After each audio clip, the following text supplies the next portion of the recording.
بسم اللہ الرحمن الرحیم۔ اکثر سبزی کاٹتے ہوئے سبزیوں کا رنگ ہاتھوں اور ناخنوں پر لگ جاتا ہے۔ اگر سبزی کاٹنے سے پہلے ہاتھوں پر تیل یا کوئی کولڈ کریم لگائی جائے تو اس سے سبزی کا رنگ ناخنوں اور ہاتھوں پر نہیں آئے گا۔ اگر کڑھی میں 1 یا 2 بار ابال آنے کے بعد نمک ڈالا جائے تو کڑھی خوب گاڑھی ہوتی ہے۔ میتھی کی کڑواہٹ دور کرنے کے لیے اس میں نمک اور ہلدی مکس کریں۔ کچھ دیر رکھنے کے بعد دھو لیں، کڑواہٹ ختم ہو جائے گی۔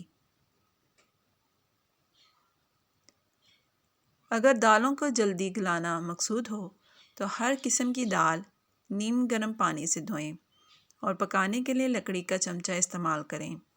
اس سے دال جلدی گل جاتی ہے اور رنگ بھی اچھا آتا ہے۔ چاولوں کو دیر پا رکھنے کے لیے کچے چاولوں میں نیم کے چند پتے رکھ دیں۔ اس سے چاول دیر تک محفوظ رہیں گے اور ان میں کیڑا بھی نہیں لگے گا۔ براؤن شوگر کو دیر تک محفوظ رکھنے کے لیے ہمیشہ فریج میں رکھیں۔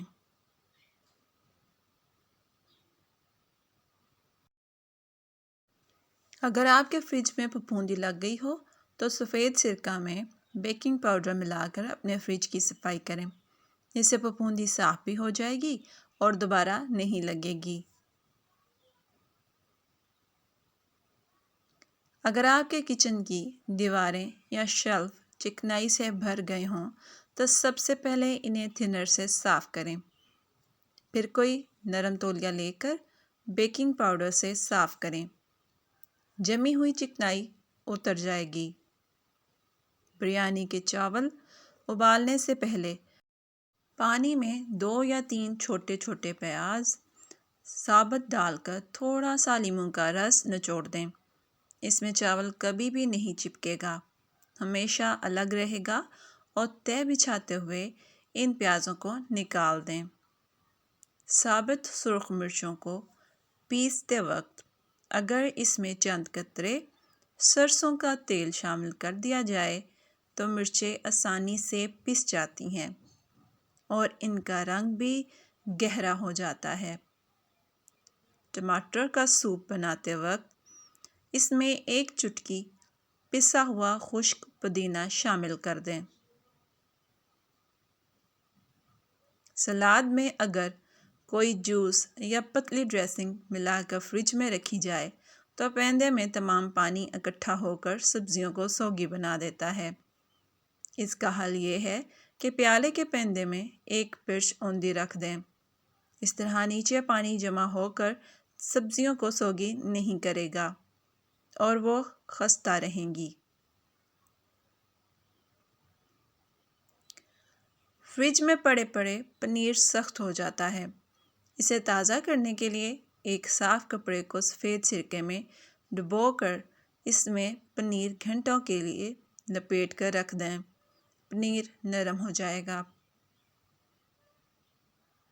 بادام کو طویل عرصے تک محفوظ رکھنے کے لیے 1 چمچ شکر اس جار میں ڈال دیں جس میں بادام رکھے ہوں۔ شکر ڈالنے سے بادام بہت دنوں تک محفوظ رہ پائیں گے۔ جس تیل میں مچھلی تلی جائے وہ دوبارہ استعمال کے قابل نہیں رہتا۔ اگر مچھلی تلتے وقت چند دانے اجوائن کے ڈال دیے جائیں تو تیل میں مچھلی کی بو نہیں آتی اور تیل کو دوبارہ استعمال کیا جا سکتا ہے۔ شہد یا کسی بھی طرح کا جمع ہوا سیرپ بوتل سے نکالتے وقت اگر اسٹیل کا چمچ گرم پانی میں ڈپ کر کے استعمال کریں تو شہد یا سیرپ چمچ کے ساتھ نہیں چپکے گا۔ گرمیوں میں گوشت کو خراب ہونے سے بچانے کے لیے کپڑے کو سرکہ اور پانی میں تر کر کے گوشت اس میں لپیٹ دیں۔ کافی دن تک گوشت خراب نہیں ہوگا۔ باسی چاولوں کو دوبارہ تازہ کرنے کے لیے دیگچی میں پانی ابال کر اس میں چاول ڈال دیں۔ 1 ابال آنے کے بعد چھان لیں اور دم پر رکھیں۔ چاول تازہ ہو جائیں گے۔